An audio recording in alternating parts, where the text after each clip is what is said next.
Hey, everybody. Hey, welcome to Backstreet Boys Banter, or as we like to call it, Triple B, because apparently just two Bs weren't enough.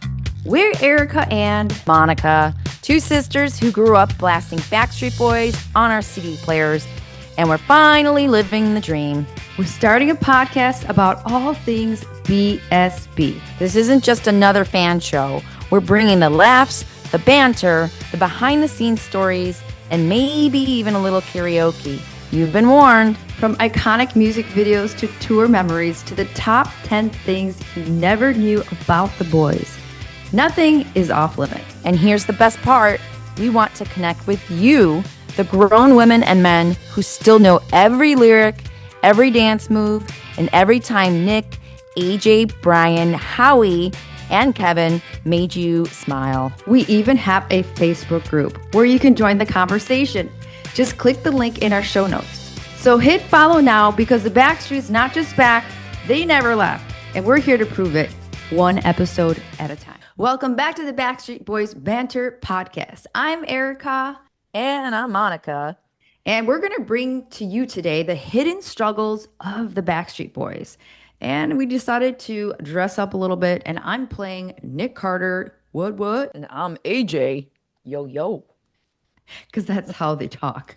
Yeah, I don't know. I know. Sorry, guys. Sorry, Backstreet Boys. I know you guys are way more sophisticated than this. It was just talk a little octave lower. But anyway, today we're bringing you some wigs, some banter, of course, and the real tea about what the Backstreet Boys went through behind the scenes. Right, AJ? Because trust me, right? Yeah, I've been blown away by some of the research we've been doing, but it wasn't all screaming fans and platinum albums the whole time. There were lawsuits, heartbreak, addictions, and even some health scares. So today we're pulling back the curtain on the struggles that made them the legends that we see and hear today. Let's kick it off by, first I want to say last night, before we get into our first discussion, is that, both Maka and I are really starting to watch some of the behind the scenes a little bit more. And I found myself watching one, I don't know which one it was. I'll have to look it back, but I found myself crying, laughing, and really just getting so connected to all the Backstreet Boys. You saw an episode too, right? Did you watch one of the behind the scenes? Yeah, I remember you're like, which one are you watching? And then so I was making my dinner. Sorry, these whiskers are making me itchy, like tickles. Yeah, I was watching the YouTube about the gosh, you know what? I don't even know what it's called, but it was basically behind the scenes. It really was really good. It just kind of gave a little bit more of a backdrop as to what they went through. Yeah. And some of the things we're going to talk about today really, were in the episodes that I was watching last night. I mean, I sat there crying. In some, yeah, I saw your post. Actually, twice. I know. I didn't see that one. If you guys follow us on Instagram, sometimes I get really, I guess that I was really emotional yesterday. I was like, there was a part where, we won't get into why I was crying, but we will throughout this episode. But it was like, oh my goodness. So moving into, let's just talk about before some of the struggles, the man that actually brought these guys together.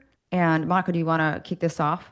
Yeah, so it wasn't just about the money. I mean, I've heard of rumors about. I mean, I know there was this guy, and this guy was their manager, Pearlman.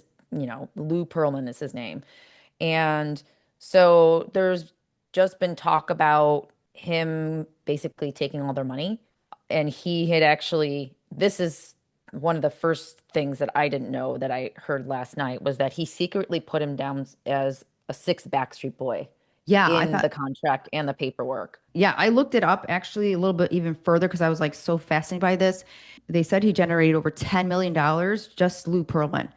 And then just the band members. Guess how much? I'm asking the audience, everybody that's listening, want to give a pause. How much do you think each band member got? While the manager got 10 million, how much do you think? A couple $100,000? So each band member got $300,000. Well, yeah, it was a Ponzi scheme. And not only, learning that he did this to Backstreet Boys, he went on to do this to other bands like NSYNC.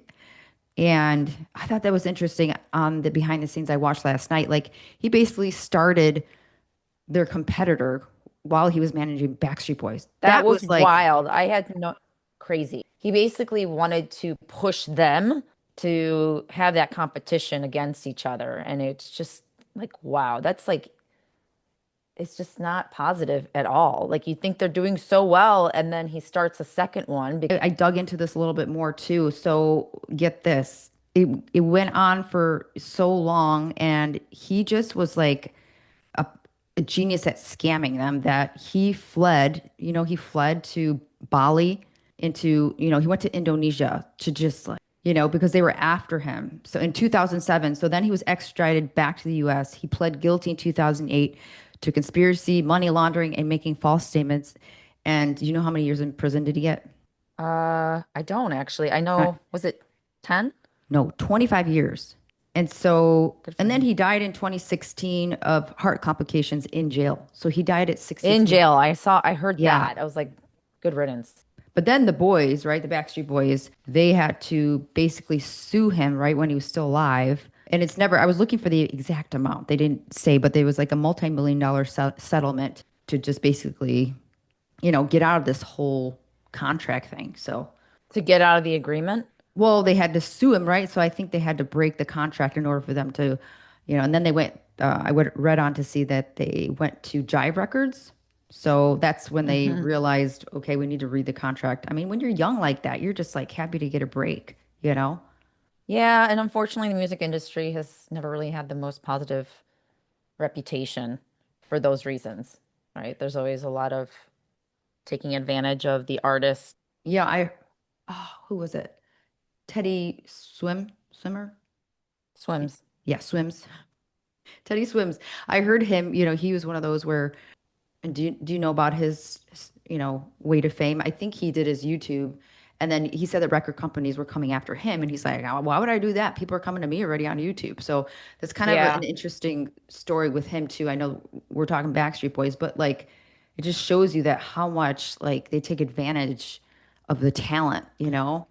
And Well, and the industry has changed, right? So in a good way, like your Teddy Swims example, you don't need a record company anymore. You don't need that representation. right, the social I mean, media is kind of like, people, fans, they want to know the real artist. So more, the authentic, hashtag authentic, the more yeah, authentic they are, the more fans love them. And I really do think that's why we love Backstreet Boys so much because they're just always have yeah. been real. And if you do get a chance to watch some of those behind the scenes Backstreet Boys, you'll get to know them. I mean, 100%.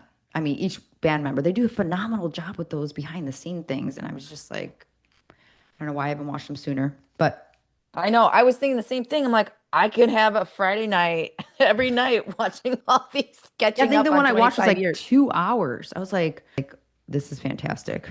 I got my two bugs next to me and I'm just like crying with tissues. I was like, I'm crying to Backstreet Boys.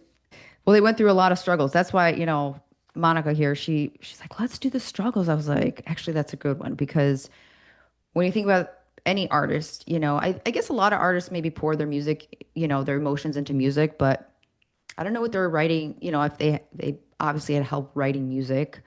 A lot of them were ballads, but this is kind of a way to make them more humanized, I think. That's why I thought this was a great topic, Monica. So, I think because you know what it is just like I felt like watching last night.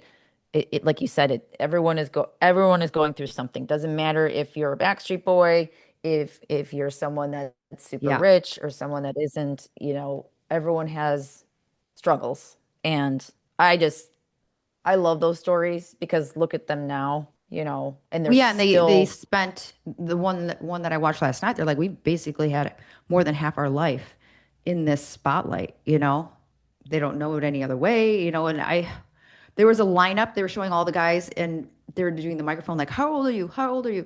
And I think Nick was 14 at the time, and then it spanned to I think 21. I think the age ranges, right? So Oh, they were so young. so young, He was like the Nick is youngest. Nick. Nick was the youngest. You were the youngest. Yeah, I was the youngest. And still you look young. How about this wig? If you guys are not watching this on YouTube and you're just listening to the audio, I've got this shagadelic wig. I love it. Kind She of might cut her hair that way. I looks know. kind of good, If you could actually. keep this hair this With blonde, I mean, here, the touching up, give yeah, me it a would take a vote. Do you while. guys think I should change my hair this way? Yeah. It kind of curls. I had it on the wrong way. It was so weird. I was like, you should tell us about your wig thing. But Oh, this hair thing is itching. I'm not today. It's just been like it's like little hairs that are going up my nose. This is AJ Monica talking here. If you can't see me on the podcast, I put on some facial hair. I ordered this facial hair, which is like a goatee because goatee and a little AJ, like mustache right above little the lip. mustache. Yeah. And it's the mustachy part is tickling my nose. And we both got And I'm glasses wearing on. sunglasses.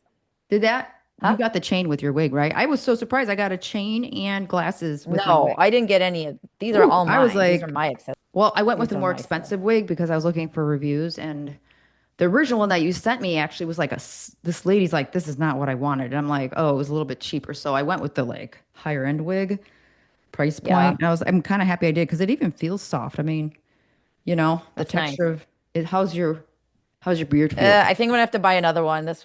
I didn't go for expensive. I didn't know we were gonna do this again, so I may have to buy a different one. We've got Nick. I almost bought a bowl cut one because of the that one picture you sent me. Monica sent me a picture and his Nick had just like the bowl cut, and it looked like in the He 90s. was like a Remember? little boy, Yeah, like super, when we were super, kids, we had the bowl cut like when we were 5 years old. Remember that?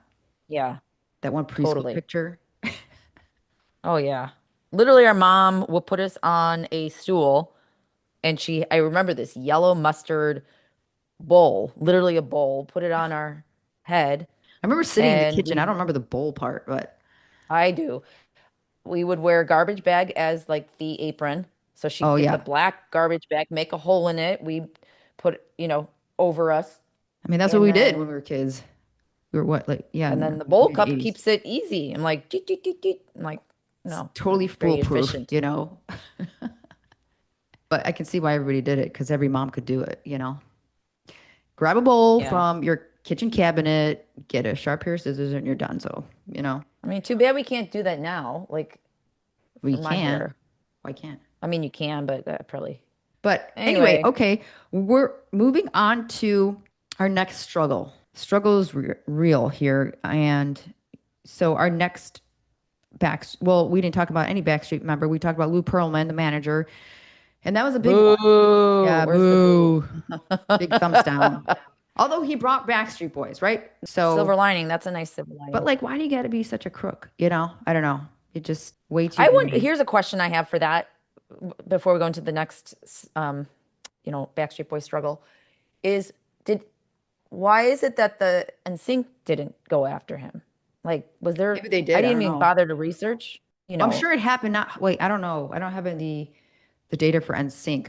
I mean, they were I pretty. know, but we hear all about the Backstreet Boys being, through this guy, but I didn't, Maybe like when they I found, got sent to jail, right? So let me see if that's in my yeah, notes. maybe the timing, they didn't get frauded as badly as they Well, they did. did say this is FBI's one of the craziest fraud cases in entertainment history.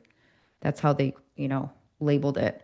So I would say just moving on to the next struggle. And I like to see struggles as we all have struggles and then how these guys overcame it. This is what's so cool about their stories. So it's I'm all about trying to take a negative and find the light at the end of the tunnel. Like, well, okay, what happened here? So Yeah. I have AJ, that's me today.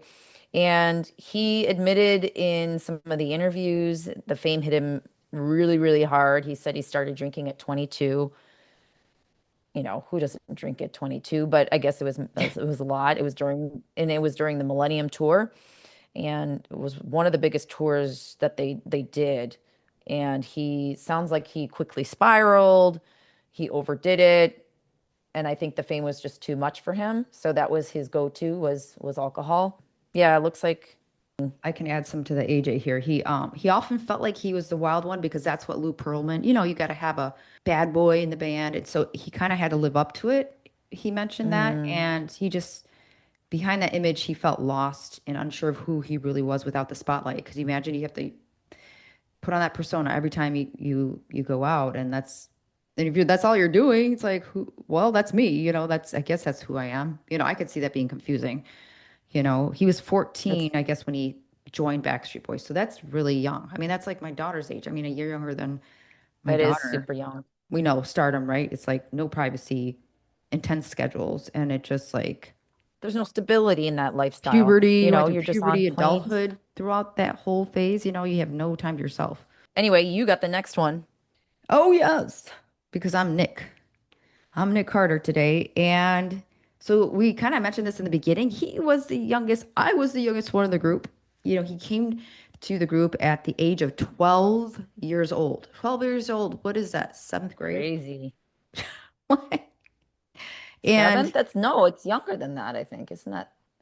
I just think 13 is like freshman high school, no? And then, well, eighth. Yeah, okay. Yeah, seventh, eighth grade-ish. But yeah, I don't know how they did schooling. Did they have homeschooling then? I don't know.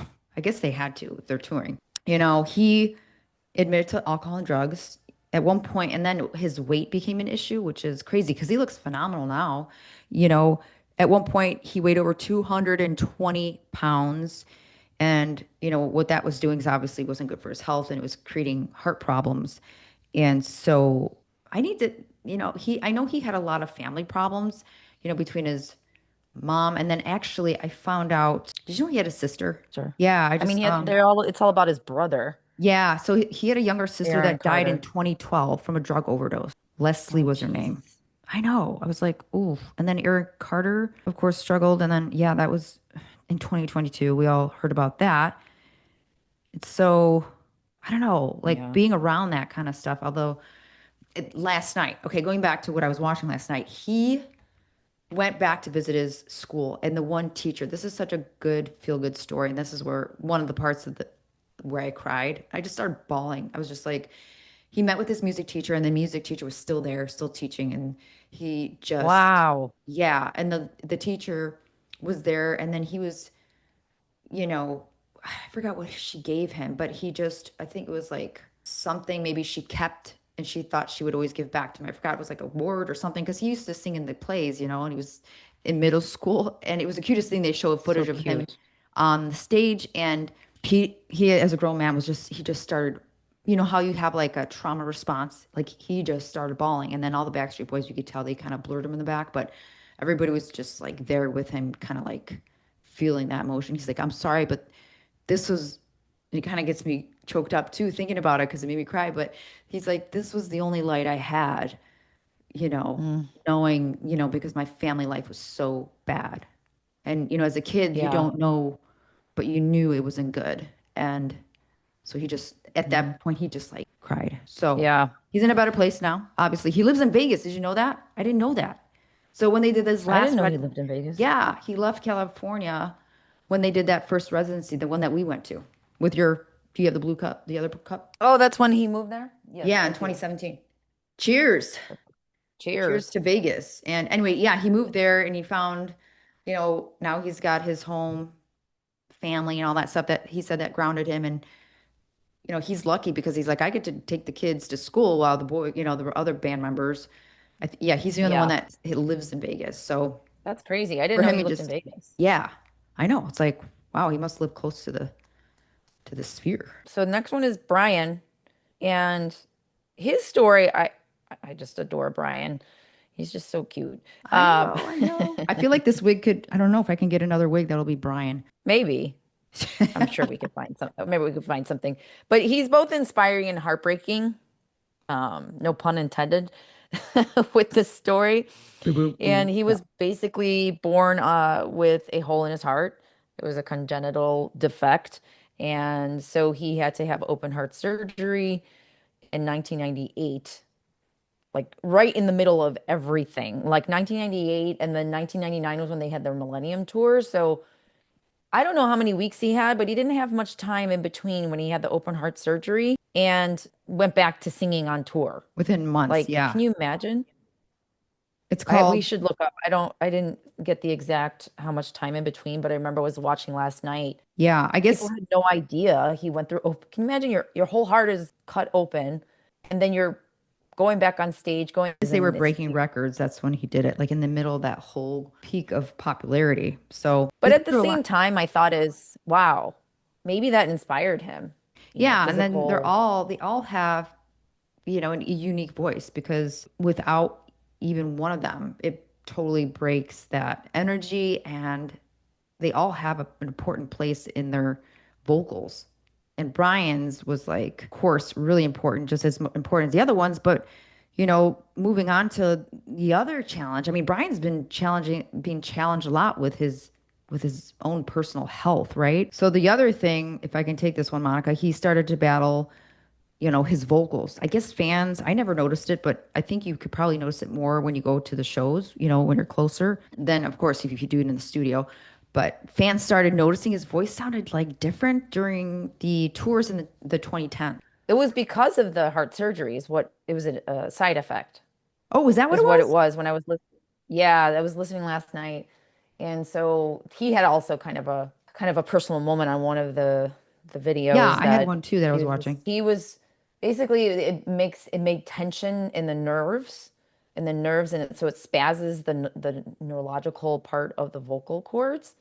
Oh, so it But wasn't it strain. is I didn't realize it was an effect from this surgery. I think there's two different things. That is more recent, what you're talking about. But right after they said there was an impact after the open heart surgery that his Oh, vocals were impacted. So I didn't do the research as to what's happening more recently with the strain, but it all ties back maybe it's to all after just that. I snowballing, think it's right? yeah, yeah. He keeps on going and he's very open about it, which I think is so cool that he's sharing. Yeah, They're the all they episode. all share. What's that? I said that they all are I sharing. mean, They're it's their open life. about That's what's it. That's going all they on. know is stardom, right? It's like if you, I mean, I guess Yeah, you could keep it a secret, but I mean, you're singing, so how do you hide that? At some point.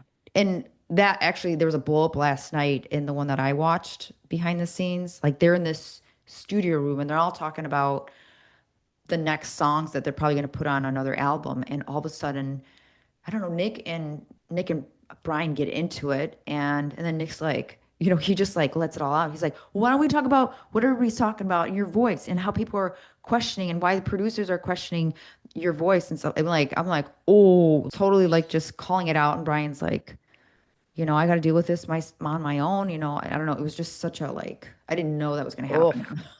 Like, Well, that's your instrument, and that's the thing. yeah, Me being a vocalist and being in a band, everyone has an instrument, and so when you have an off day, it's twice as hard for a singer. You can't talk all day. You need to hydrate. yeah, The guys, I love the guys in my band, but they can get away with stuff. Like they can drink what they want, they can eat what they want.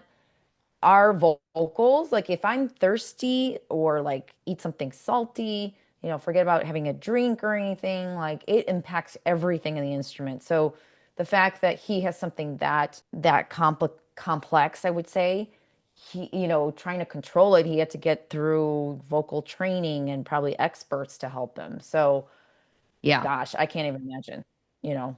Yeah, and you hear a lot about that. I mean, even outside of Backstreet Boys. I know we're all talking about Backstreet Boys, but you hear it all the time. Like Lady Gaga just canceled her shows, strain on vocals. Like, I mean, It's demanding. It's it demanding on is. the body, and That's you why I have to wonder what they're obviously learn. doing. Well, we kind of talked about that. Maybe that'll be our next episode about what they're doing to like stay in top tipped shape. Yeah, I like that. Let's do that one next. So moving on, Kevin, do you want to do Kevin? You know, there's a few things. Like last night I was watching, his dad passed away and I guess he had cancer for the longest time and no one told him. Like they kept it a secret. And so all the guys went back on this, behind the scenes, and Kevin broke down and cried because he was just like, I had no idea when they were touring and stuff. People were just like, "Oh, your dad's fine. Your dad's fine." And then he showed up, and his dad was so strong. He didn't want him to see that he was weak, and he got out of his chair. He had gotten out of his chair for like, I don't know how long, but then. And then Kevin just started crying. He couldn't even finish his Mm. sentence. I was like, "Oh my gosh!" So Oh, yeah, you throw any parents involved, you yeah, know. so So outside of that, just struggles with family. Like the guys are right there on tour. They're away from their homes. And the other part of this was the struggle was that in 2006, Kevin shocked fans when he left the group. And, his official reason, he wanted to start a family and actually pursue Broadway. Hmm. But, behind the scenes, the grind of touring and constant pressure definitely wore him down. I can see that. He probably just wanted to be like Well, yeah, I saw a part of it. He normal. he had shared on what I watched last night, and Yeah. he was just gassed. It almost reminds me of burnout and work if you guys have day jobs. Yeah. When he was just taxed, and the way he answered that question, he's like, I just don't have anything left. And he needed a break. Yeah. I think he was just, and he had nothing left in him, is basically what he said. So that Oh, to me is hashtag burnout yeah. in anything.